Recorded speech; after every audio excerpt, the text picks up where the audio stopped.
Aşık bulup Rabbingning jamaliga jannatga yordam bergin Allah deb şu an kelding. Birinchi, bir kun jihodni kutib ribat turish bo'lsa, dunyo va uningdagi barcha narsalardan yaxshidir. Sahil ibn Sa'id radhiyallohu anhu dan rivoyat qilindiki, Rasululloh sallallohu alayhi va sallam mundaq deydi: Allah yo'lida bir kun ribat turish dunyo va uningdagi barcha narsalardan yaxshidir.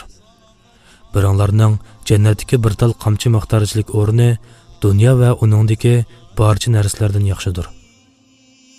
Demak, bu ibodat dunyo va uningdagi barcha narsalardan yaxshidir. Buning ma'nosi, agar bir musulmon dunyodagi barliq narsalarga ega bo'lib, ondan uni Alloh yo'lida sarf qilgan taqdirdimi, u amalidan yanila ribatning savobi yuqori bo'ldi. Lekin u kishining unda qila olishi mumkin emas. Olimlarning ko'pinchisi mush qarashni kuchlantirgan. Ikkinchi, bir kecha kunduz ribat turish, bir oy ro'za tutish va qiyomda turishdan yaxshidir. Bir oy ribat turish bo'lsa, bir umr uzildirmay ro'za tutgandan yaxshi.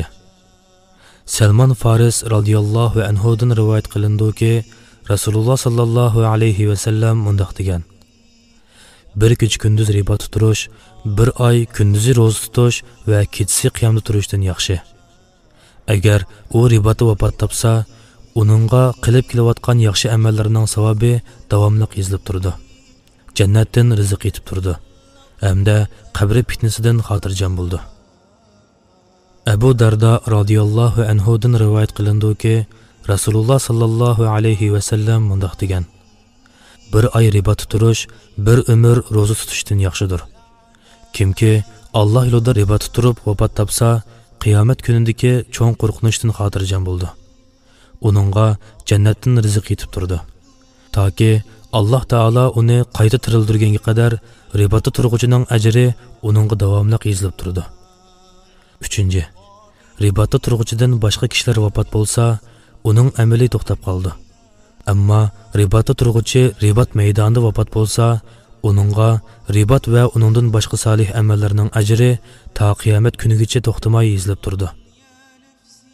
Fuzala ibn Ubayd radhiyallohu anhu dan rivoyat qilindiki, Rasululloh sallallohu alayhi va sallam mundaq degan: har qanday kishi o'lganda uningga berilgan ajr to'xtab qo'yildi. Ammo Alloh yo'lida ribat turg'uchi buningdan mustasno. Uning amalining savobi toki qiyomat kunigacha o'sib bordi. Hamda qabri fitnasidan xotirjam bo'ldi. Imom Qurtubiy mundaq deydi: bu hadis meyitning savobi mangulik davomlashib turadigan amallarning eng afzali ribat ekanligiga dalildir. Buningdan boshqa Rasululloh sallallohu alayhi va sallam yana egisi o'lgandan keyinmi savobi davomlashib turadigan amallardan xabar bergan. Abu Hurayra radhiyallohu anhu dan rivoyat qilindiki, Rasululloh sallallohu alayhi va sallam mundaq degan: agar inson vafot bo'lsa, 3 xil amaldan boshqa amalning ajri uzilib qoldi. Savobi uzilmay yetib turadigan sadiqa, manfaatlik ilm va o'ziga duo qilib turadigan salih farzandni tarbiyalab qo'yish. Savobi uzilmay yetib turadigan sadiqaning tugishi, ilmning ketib qolishi va farzandning vafot bo'lishi bilan u 3 xil amalning savobimi uzilib qoldi. Ammo ribatning savobi qiyomat kunigacha haslinib bordi. Chunki yuqorqi hadisda aytilgan qiyomat kunigacha o'sib bordi degan lafzdagi o'sib bordi degan so'z haslinadi degandan iborat. Bu yerdagi haslanish ribatda biror sabab bilan uzilib qolmaydi. Bu qiyomat kunigacha Alloh taolo tarafidan bo'lgan davomlashib turadigan fazilatdir. İnsan har qanday yaxshi amalni qilish uchun dushmandan salomat bo'lib, dinning asoslarini ulardan himoya qilib va islom shariatini tiklay olgandila, ondan yetarlik imkoniyatga erisha oladi. Bu xil imkoniyat faqat ribat va jihad bilan amalga oshadi. Abu Umama radhiyallohu anhu dan rivoyat qilindiki, Rasululloh sallallohu alayhi va sallam mundaq degan: vafot bo'lgandan keyinmi ajrlari ularga davomli yetib turadigan 4 kishi bor. Ular Alloh yo'lida ribat turg'uchi. Vafotidan keyin ham musulmonlar davomli manfaatlanib turadigan amalni qilgan kishi. Savobi uzilmay yetib turadigan sadiqani qilgan kishi va o'ziga duo qiladigan solih farzandni tarbiyalab qo'ygan kishi.